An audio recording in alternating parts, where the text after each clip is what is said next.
Thank God. First I thought I'd have to do it without breakfast. So what's on your mind, gents? I'll start from the beginning. What's your first memory of the Friars Club? How did you become aware of the Friars Club? I was being thrown out. I remember them, a lot of steps. Bada boom. My memory of the Friars is Milton Berle, either late 1947 or early 1948. And he said, "You're that new young guy, aren't you?" He said, "You got to be a friar. I'm going to take you in and make you a friar." He made me a friar. That's just about 50 years ago. And I've been a friar ever since. And I was very excited to be a friar in New York and go there and I'd look and see these legends. Then I came out here and I went to the Friars and I saw Harry Carl. I found out he was in the shoe business. I said, I guess you get a star on Hollywood Boulevard because of all the shoes that walk on you but he didn't.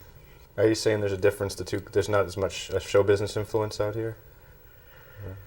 No, there were a lot. I saw a lot out in California, a lot of people at the Friars Club, but it didn't have the ambiance, it didn't have the depth. And when George Burns, who was the supreme friar that ever lived, George Burns, when he talked Friars, he only talked about New York Friars. Now, what he did to me one time, here at the Beverly Hilton, I forget who was being roasted that night, but we were up on the top tier of the dais, and here's George Burns, and here's me, and here's George Raft. And George says, don't eat the dinner. I'll get the waiter to bring us a couple of orders, ham and eggs. Don't eat the dinner. So I said to George Raft, are you going to have some ham and eggs? He said, no, I'm going to eat the dinner. So I said to George Burns, ham and eggs? You gotta have the ham and eggs here. You gotta have the ham and eggs. Everyone now got served nice big steaks. I like to eat steak. Rosette potatoes served on a plank, carrots, artichoke hearts, and all. Beautiful. And it smells. And I said to George Rift, how's the steak? Not too good, right? He said, it's delicious. And my mouth is full of water, and George said, don't worry about it. I spoke to the waiter. Finally, everybody's almost finished, and the waiter came with 2 orders of ham and eggs. And I looked at it. It was like boiled ham and a couple of fried eggs. It was very ordinary looking. So I took some and ate it. And tasted very ordinary. I said, George, why did I have to have ham and eggs? And George went, they don't make one order. That's a very true story. That's the best Burns impression I think I've ever seen. You do a good Burns. Really?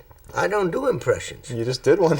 I did Costello because I did the movie. You say Milton Berle dragged you into the Friars Club, made you a friar. You're a young comedian. What did it mean? Did you have an awareness of what the club was and its history? Oh, I'd heard about it. I didn't know what it was or where it was. I'd heard about Friars. You just couldn't help living in New York and being in a theater district and not hearing about it. These were some people who lived up in Valhalla somewhere. They were Odin and his people. And I guess Milton was the Odin of that day. You know, he left marks that no one's ever going to erase. But you don't ever want to be on a show with him anywhere. Why is that? Because he's a mean man on the stage. If you're out there and you're doing great, he'll walk right out like he did it to me. I was out there and I'm really getting... And he walked right out with his coat and he said, you're doing great, step aside. He didn't want me to go on anymore. And he went to shake my hands and he had thrown his beautiful camel coat on the ground, that's a distraction. It's all rehearsed kind of stuff. And he said, well, nice. After he ruined what I was doing and I had to leave while he took over, so I just wiped my feet on his coat and went off. And I knew I was never going to be anywhere near him again. Well, years later at some Friars things, if I seen him pick on a young guy, I'd jump right up and say, hey, Milton, let the kid work. You used to. And I did things like that to him. And now, I love him, I respect him, unless the show is involved. Then he is a bitter enemy because he wants to be. I don't. I root for every guy I see. I love to watch comedians. The camaraderie that exists in show business between comedians, like you take Shecky Green and myself. I love him as much as I could love the brother I never had. I don't know, I think he feels the same about me, but we don't talk to each other because we're both a little crazy. And we come down on each other, and nothing to do with show business. Just do. But that love is underneath all that. And especially when you're a young comic just coming along and used to meet in Kellogg's cafeteria on 46th Street before you had a place like Friars to go to. I think one of the best nights I ever had in my life was December 2nd, 1996. I had a night for me supposedly to be done at the Friars, but it kind of branched out and went into a theater. And then late after the show, and all young, upcoming men and women comedians got on stage to talk if I influenced their life in any way, and they were all wonderful. And then a bunch of them came back to the Friars, and that night in the Friars Club in New York, if that had been on film that night with Soupy Sales and all the young comedians and Freddie Roman and all who came back, and the things we got up and told jokes that you only tell to comedians and stuff like that, if that had been on film, it would be like that great rock picture was. Woodstock. It would have been Woodstock of comedy. It was anytime I'm feeling blue or I just think about that, that's going to last me for a long, long time. If that's all I ever accomplished in show business was to feel that bit of respect that came from the youngsters to me, then I accomplished something. It was good. You talked about that night they had in your honor at the Friars Club, and the younger comedians were saying what influence you had on them. Was the Friars Club in your day a day where the older generation, Burns and Benny and Jessel, supported a guy like you? Well, they encouraged me, but I'm kind of a hardhead. I did everything my way. If there was anyone who I was influenced by, it was an unknown Jewish comedian you never heard of called Michael Rosenberg. He worked in Yiddish mostly, but he worked well in English with a Yiddish accent, but his style was so, he dressed like he just got off the subway, but his power was like he just got off the throne. He's just a king of comedy, magnificent. And I was influenced by him, and of course the people I adored was Curly Howard of the Three Stooges.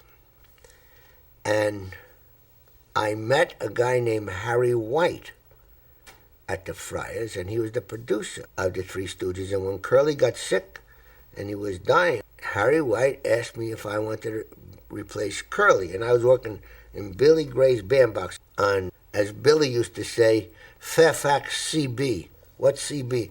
Corner Beverly. So Harry said to me, how would you like to replace Curly? We'll give you $2,000 a week for 40 weeks, guaranteed. And the other 12 weeks, you go on the road with the boys and work big places, make a lot more money. I said, I have to think about it. He says, you have to think about it. I know what you get here. You get $400 a week. You're paying 20% commission. I said, yeah. He said, you're just getting by. I said, yeah. When are you ever going to make $2,000 a week? I said, maybe never. And I thought about it for a few days, and I said, no, I can't do it. He said, why? I said, I never had to wake up in the morning and worry about two other guys. So when you ask me how I was influenced, my influence is the love of other comedians. I just love them. You know, I told you about Burl, that he's a tyrant on stage. But off stage, if you needed eye surgery, you could go to him first. If he had the last money, he'd do it. He's like that. You just don't want to be, you don't want to be out in one with him, that's all. He always likes to grab your mouth and do that kind of joke what Phil Silver started. And Phil Silvers and I were dear friends. But see, I'm talking show business to you, but I'm not talking Friars, which is what you want. Actually, they really do interlock. How so? Because Well, because all these comedians I'm talking about were all Friars. And the Friars years ago, they'd open up wearing monks' hoods and all that stuff and singing, "Here's to the Friars." the club is probably best known for gathering comedians together for the roasts. What's the concept of a roast? Well, the roast is supposed to be honor somebody. And years ago, it was, where they talk in the most denigrating way about the person being roasted. And it was all men, and anything you said never left that room. And then there was a guy named Joe Cohen from the Variety in New York start coming and start reviewing it in the paper. And I was so much against that. I said, why should it be reviewed? It's our personal, private thing. Why should he be let in? But they suddenly had some publicity people at the Friars. Everything gets upgraded. And the publicity people wanted press people in there, and the press destroyed it. No one will ever see a roast again. No one will ever know what a roast was. Like I went on one time, and it was a roast, I think it was for Perry Como, but I'm not sure. But I went out there and I said, I didn't know if I was going to get called on tonight, and I didn't prepare anything for Perry Como, but I got some stuff left over from last year's roast for Ed Sullivan, and I did all stuff about Ed Sullivan. I thought that was clever and wonderful, and then some guy said, well, you shouldn't have done that, I said, well, I don't care what I shouldn't have done. What's the difference? Oh, here's a joke out of a roast. Burl, this is at the Astor in early 50s or late 40s, and Burl says something, and Fat Jack Leonard just devastated him with a shout, and Burl said to him, "You'll never be on my show again." And Fat Jack said, "You do 2 more shows like the last one, and you won't be on your show either." It was that kind of stuff, the give and take, and it was small enough, 400 people, 300 people, to count.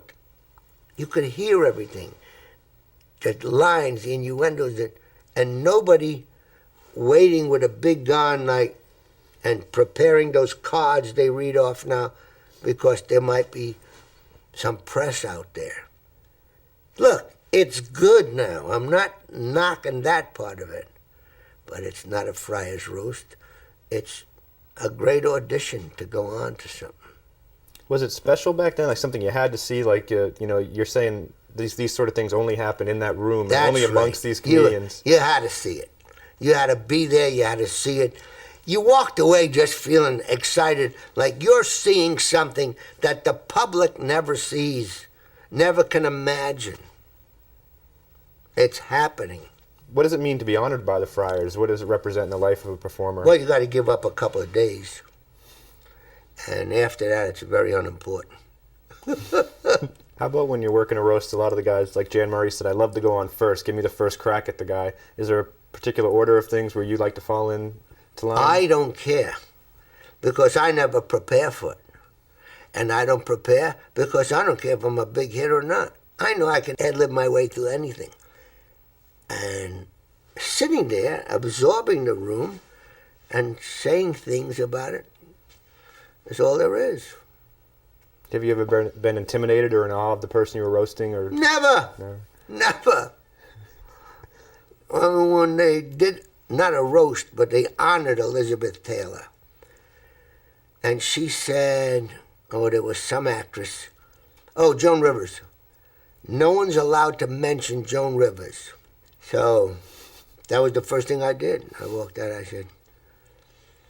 they said we're not supposed to mention anything about Joan Rivers. And I watched Elizabeth. And I said, but I know Elizabeth won't get angry when I say that a peeping Tom threw up on her window.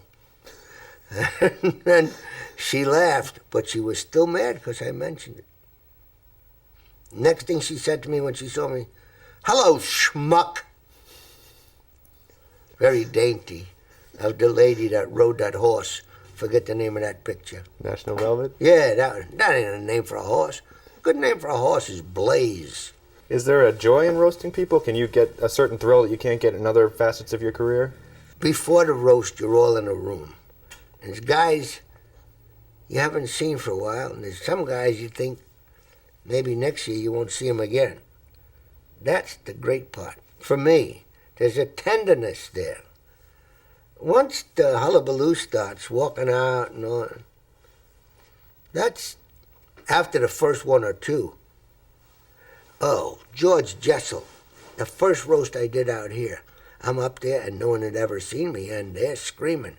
And Jessel's the roast master. And he starts jamming, get off your fucking ham, get off your fucking ham. I said, what? This nice man who was always smiling and laughing with medals from nothing, why did he do that to me? I was very confused by that. Then years later, I was being roasted, and I said, I don't want Jessel on the dais. You can't do that to Jessel. I said, fine, roast somebody else. And they said, okay, he's not on. But he came out of the audience and got up and put me down on the mic. You know, what a terrible human being I was. I said, then I went on. I said, I didn't want him. I guess I was right. But I was objecting to what he did to me many years before that. And why should he do it to some other young fella that night? He probably would. But the flip side of that is you seem to talk a lot about the special affinity comedians have for each other, which you always see at the Friars Club. What is that all about? Wait, well, you don't think that I don't think that Jessel was a great comedian and a nice man? It's back to that one thing. I didn't want him in that section of my life. These guys, they got their thing. They are powerful. They are strong. They are funny. They know great stories. But I don't want them in that. I don't want to be in that venue with them. And I don't want to, and my dear friend Jim, I said, oh, forget about, what does it mean? It don't mean anything. Just forget about it. Hey, you're living for the minute. What's the difference? At our age, Friday comes up twice a week. How about the stag roast? You're comfortable on stage using, off-color language, but what about you go to a stag roast and you see George Burns or Jack Benny or these guys that you... I never heard Jack Benny use any bad words. I never heard him use bad language anywhere. And I never seen Groucho pass an ass he didn't grab. This is a hypothetical. If you were the entertainment director at the Friars Club and you were lining up a dais and you could pick whoever you wanted from the guys that are still around, or you could, take guys... From the past? Dig some guys up from the past. Who would you pick and why? Well, the first one I would pick is W.C. Fields because I never met him and I never saw him work out in one except for movies. And he's always been kind of an idol of mine. He never did anything that spectacular, but whatever he did was unbelievably funny and subtle. It looked like it wasn't subtle, but it was subtle. He would be one. Then I would have Marcel Marceau, just so people could take a rest. Nobody let their ears go, and he could just get up. And then, of course, I have my friends that I like very much to be on there. Alan King, Jan Murray, Shecky. Let me pull some of the actual events that I know for a fact you attended at the Friars Club. In 1963, they had a roast of sorts honoring yourself, Phil Silvers, and Milton Berle in conjunction with the release of Mad Mad World. Do you remember that night at all? Yeah, I remember that I wouldn't go down the aisle.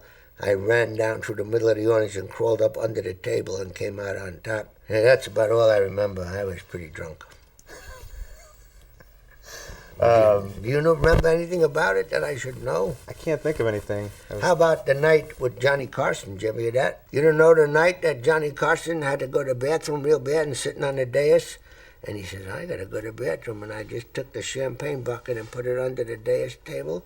And he peed and filled up the bucket, the empty champagne bucket. Do people know? They knew it later on. You couldn't see from there, except us near him. You could hear the tinkle.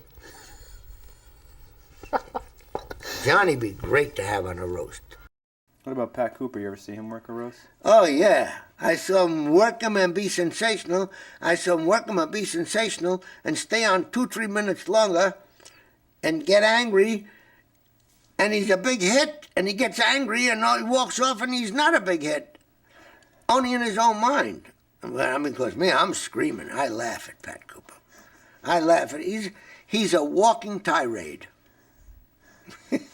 But he's very, very funny. First time I saw him at the Copacabana, I couldn't stop laughing. I went next door, Hotel 14 bar, and sat there, sitting there by myself and laughing. Someone said, "Is anything wrong?" I said, "No, I'm just still laughing at Pat Cooper." And he heard about it upstairs in the Hotel 14. He came down to talk to me. We've been friends ever since. Jack Carter? Jack is a very, very funny man. I don't remember any of the things he did. Oh, yeah. He said somebody was the master of innuendo. Innuendo, an Italian suppository. I remember that. That's about it. What are some of your great lines? Do you remember great roast? Not a one. Not a one? Not a one. But as I said, to me, it's just that moment. I loved the moment. I lived the moment. And someone has always sent me the tapes, audios, and I've never listened to any of them. How about Don Rickles? Well, Don Rickles said things. On my 25th wedding anniversary, he said to Cary Grant, "You're old. You shouldn't be here. You should be in a home." And Cary Grant went, "He's right. I'm old. I'm old." And Rickles right now is the same age Cary Grant was when Rickles told him he was old. And Rickles gets up and puts down the evening and puts down the guy getting roasted and does it as only Rickles could do it. I think you were at a roast one time for Joey Lewis that they had out here. Do you have any memories of Joey Lewis? Well, I loved him very much. I'll tell you a story of Joey Lewis. At a Friars thing, he threw up on the table. And he said, "Thank God, I thought I hadn't eaten." You're going to be roasting your pal Mickey Rooney next week, dude. Yeah. You looking forward to that? Not really. Not really? If it wasn't Mickey, I wouldn't go there. But I'm going because it's Mickey. I'm thinking of doing my entire spot in Yiddish because then nobody will know what I'm saying. Henny Youngman? I love Henny. Ever seen him work a roast? Oh, sure. Always sensational.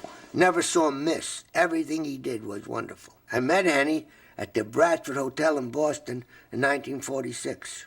He was working the Mayfair Hotel, and I was at the Schubert Theater with my first show. Call me Mister. What does the Friars Club mean to you? What does it mean for you to be a Friar and to belong to that tradition? They say, "Who's the funniest comedian?" I've been asked that. I said, "I am, the funniest." I remember the night. I also remember the night Red Buttons was the funniest I ever saw. At the Patio Theater in Brooklyn, I saw Jackie Leonard, who was mostly an inside comedian, reach an audience of 1,500. He was sensational.